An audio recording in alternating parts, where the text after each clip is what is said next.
नमस्कार, मैं हूँ अर्चना चौधरी, हिंदी प्रवक्ता, और आज हम सीख रहे हैं विसर्ग संधि। इससे पहले हमने स्वर और व्यंजन संधि की और इस वीडियो में हम करेंगे विसर्ग संधि के दो नियम। पहला है विसर्ग का ओ में परिवर्तन और दूसरा है विसर्ग का रै में परिवर्तन। तो शुरू करते हैं विसर्ग संधि। पहले इसकी परिभाषा देखिए। विसर्ग के बाद स्वर या व्यंजन के आने से उनमें जो परिवर्तन या विकार उत्पन्न होता है उसे विसर्ग संधि कहते हैं। बच्चों, विसर्ग के बाद स्वर भी आ सकता है और व्यंजन भी आ सकता है, और जब उनका मेल होगा तो मेल से जो भी परिवर्तन होगा वो विसर्ग संधि कहलाएगा। इसे उदाहरण द्वारा स्पष्ट करते हैं। नी जमा आकार। अब नी के बाद क्या है? विसर्ग है और आकार का पहला वर्ण है आ, तो विसर्ग के बाद क्या आ गया? आ स्वर। जब इन दोनों का मेल हुआ तो ये बना निराकार। तो निराकार क्या है? विसर्ग संधि का उदाहरण। मने जमा रथ बना मनोरथ। अब मन के बाद क्या है? विसर्ग है और रथ का पहला वर्ण क्या है? रै। रै क्या है? व्यंजन है। तो विसर्ग के बाद क्या आ गया? व्यंजन, और जब इनका मेल हुआ तो बना मनोरथ। तो मनोरथ और निराकार ये दोनों विसर्ग संधि के उदाहरण हैं। अब पहला नियम देखिए इसका। विसर्ग का ओ में किस प्रकार से परिवर्तन होता है? बच्चों, विसर्ग से पहले यदि ए हो और उसके बाद में ए या वर्ग का तीसरा, चौथा, पांचवा वर्ण हो, तीसरे, चौथे और पांचवें वर्ण को हम सघोष वर्ण भी कहते हैं। इसके अलावा यह, रे, ले, वे, है या गे, इनमें से कोई भी आ जाए तो विसर्ग का ओ हो जाएगा। कि तीसरा, चौथा और पांचवा वर्ण कौन सा होता है? कै वर्ग का तीसरा वर्ण है गे, चौथा है घे और पांचवा है ड़े। चै वर्ग के जै, झै और ये। टे वर्ग का डे, ढे, णे। तै वर्ग का दे, धे, ने। पै वर्ग के बै, भै, मैं। इस प्रकार ये तीसरे, चौथे और पांचवें वर्ण के आने से जो विसर्ग है वो बदल जाएगा ओ में। अब इन नियमों को हम अलग अलग समझते हैं। विसर्ग से पहले ए हो और उसके बाद वर्ग का तीसरा वर्ण हो तो जो विसर्ग है वो ओ में परिवर्तित हो जाएगा, यानी बदल जाएगा। उदाहरण द्वारा इसे स्पष्ट करते हैं। यशः जमा दा बना यशोदा। अब शय है, शय में क्या है? ए स्वर है और ए के बाद क्या आ गया? विसर्ग है, और विसर्ग के बाद क्या है? दै। दै किस वर्ग का है? तय वर्ग का तीसरा वर्ण। तो विसर्ग के पहले है ए और बाद में है दै, तो जो विसर्ग है वो किस में बदल जाएगा? ओ में। तो इस प्रकार शय में जब ओ स्वर मिलेगा तो वो बनेगा शो। इस प्रकार ये बन गया यशोदा। एक और उदाहरण देखिए। रजह जमा गुण बना रजोगुण। अब रज में ए है और ए के बाद क्या है? विसर्ग है, और गुण का पहला वर्ण है गे, वो कै वर्ग का तीसरा वर्ण है। तो विसर्ग से पहले ए आ गया और विसर्ग के बाद गे आ गया, तो जो विसर्ग है वो किस में बदल जाएगा? ओ में। तो जब जय व्यंजन में ओ स्वर जुड़ेगा तो वो बन जाएगा जो। इस प्रकार ये बन जाएगा रजो गुण। अब विसर्ग से पहले ए हो और उसके बाद वर्ग का चौथा या पांचवा वर्ण हो तो जो विसर्ग है वो बदल जाएगा ओ में। उदाहरण देखें। मनः जमा भाव बना मनोभाव। अब मन में न है, न में क्या है, ए स्वर है और ए स्वर के बाद विसर्ग है। विसर्ग के बाद चौथा वर्ण है पै वर्ग का, पै फै बै भै, तो भै हो गया। तो विसर्ग से पहले ए है और विसर्ग के बाद भै है, तो जो विसर्ग है वो बदल जाएगा ओ में। तो न व्यंजन में जब ओ स्वर जुड़ेगा तो वो बनेगा नो। इस प्रकार ये बनेगा मनोभाव। मन है जमा मन, ये बना मनोमन। अब न में ए स्वर है और ए स्वर के बाद क्या है, विसर्ग है। और दूसरे मन में पहला वर्ण है मैं क्या है, पै वर्ग का पंचम वर्ण। तो विसर्ग से पहले ए आ गया और विसर्ग के बाद पंचम वर्ण आ गया, तो जो विसर्ग है वो बदल गया ओ में, और जब वह न व्यंजन में जुड़ेगा तो उसको बना देगा नो। इस प्रकार ये बन जाएगा मनोमन। ये तो क्या था, संधि विच्छेद से संधि करना। लेकिन अगर आपके पास आ जाए कि संधि है और संधि से आपको क्या करना है, संधि विच्छेद, तो जहाँ भी जैसे ये मनो आ गया, ओ आ गया, तो आप ओ की मात्रा हटा दो और उससे पहले आप विसर्ग लगा दो, तो वो बन जाएगा मन है जमा भाव। इसी प्रकार मनोमन, तो ओ की मात्रा हटा दो और ये बन जाएगा मन है जमा मन। अब देखिए, विसर्ग से पहले ए हो और उसके बाद य, रे, ले, वे या है हो, तो वो विसर्ग है वो ओ में बदल जाएगा। कैसे, उदाहरण देखिए। मन है जमा विकार, बना मनोविकार। अब मन का अंतिम वर्ण है न में क्या है, ए स्वर है और ए स्वर के बाद विसर्ग है, और विकार का पहला वर्ण क्या है, वै। तो विसर्ग से पहले क्या आ गया, ए, और विसर्ग के बाद आ गया वै, तो जो विसर्ग है वो बदल जाएगा ओ में।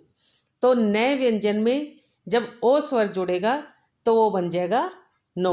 इस प्रकार ये बन गया मनोविकार। अगला उदाहरण देखिए। मन है जमा रंजन, बना मनोरंजन। अब मन का अंतिम वर्ण है न, और न में क्या है, ए स्वर है, और ए के बाद क्या है, विसर्ग है, और रंजन का पहला वर्ण है रे। तो विसर्ग से पहले ए और विसर्ग के बाद रे, तो विसर्ग किस में बदलेगा, ओ में। इस प्रकार न व्यंजन में जब ओ स्वर जुड़ेगा तो उसे बना देगा नो। इस प्रकार ये बन गया मनोरंजन। अब ये देखो, आपके पास अगर आ जाए मनोविकार का संधि विच्छेद करिए, तो आपको क्या करना है, मनो में जो ओ की मात्रा है उसको हटा दो और मन के बाद विसर्ग लगा दो, तो ये बन जाएगा मन है जमा विकार।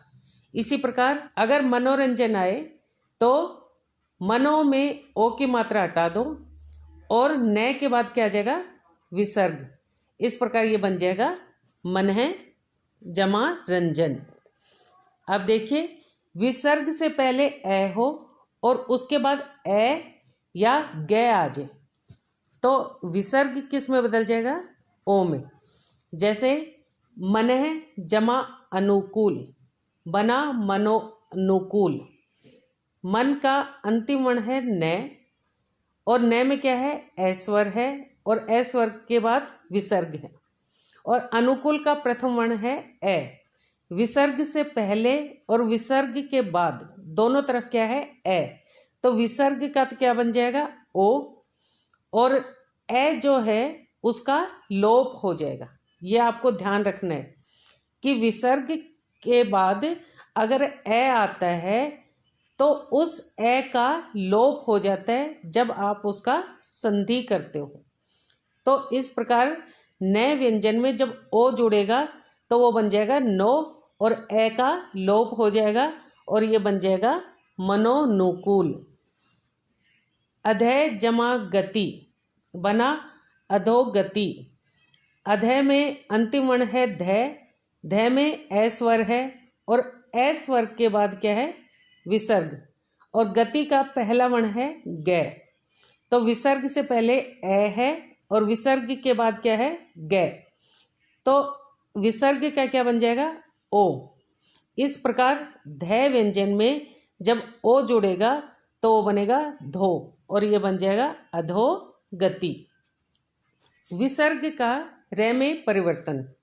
अब आपको ये ध्यान रखना है कि इस रे में हलंत आता है। जैसे विसर्ग से पहले ए आ को छोड़कर कोई भी अन्य स्वर आ जाए।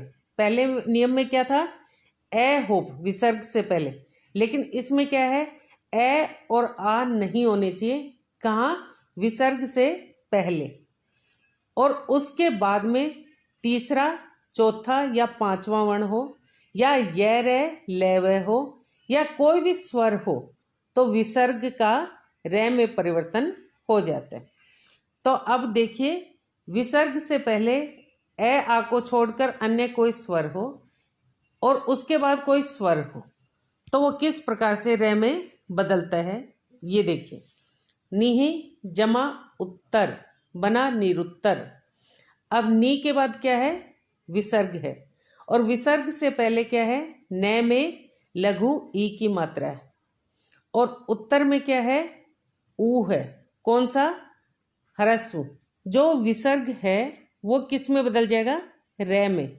कौन से में, स्वर रहित में। और ये जो ई है वो न में लग जाएगी, तो ये क्या बनेगा नी, और रे जो है उसमें ऊ जुड़ जाएगा, तो वो क्या हो जाएगा रू। इस प्रकार ये बन जाएगा निरुत्तर। अगला उदाहरण देखिए, निह जमा आकार बना निराकार। अब नी में क्या है ई स्वर है, उसके बाद क्या है विसर्ग है, और विसर्ग के बाद क्या है स्वर है आ। अब क्या है कि विसर्ग से पहले ई है और विसर्ग के बाद आ स्वर है, तो ये जो विसर्ग है वो बदल जाएगा रे में। रे कौन सा, स्वर रहित में। तो रे स्वर रहित है, उसमें आ स्वर जुड़ेगा तो वो रे को रा बना देगा। इस प्रकार ये बनेगा निराकार। अगला देखिए, विसर्ग से पहले अन्य कोई भी स्वर, यानी ए और आ नहीं होने चाहिए, इसके अलावा कोई भी स्वर हो सकता है, और उसके बाद तीसरा वर्ण हो, तो जो विसर्ग है वो रे में परिवर्तित हो जाएगा। कैसे, निहित जमा गुण बना निर्गुण। अब नी है, नी में क्या है ई स्वर है, और ई स्वर के बाद क्या है विसर्ग है, और गुण में पहला जो वर्ण है वो कै वर्ग का तीसरा वर्ण है, कै ख ग, तो कै वर्ग का तीसरा वर्ण आ गया, और विसर्ग से पहले ई हो गया, तो विसर्ग किस में बदल जाएगा रे में, जिसमें स्वर नहीं है। मैंने आपको पहले भी बताया है कि स्वर रहित रे अपने से अगले वर्ण के ऊपर चला जाता है, तो ये बनेगा निर्गुण। एक और उदाहरण देखिए, दुह जमा जन बना दुर्जन।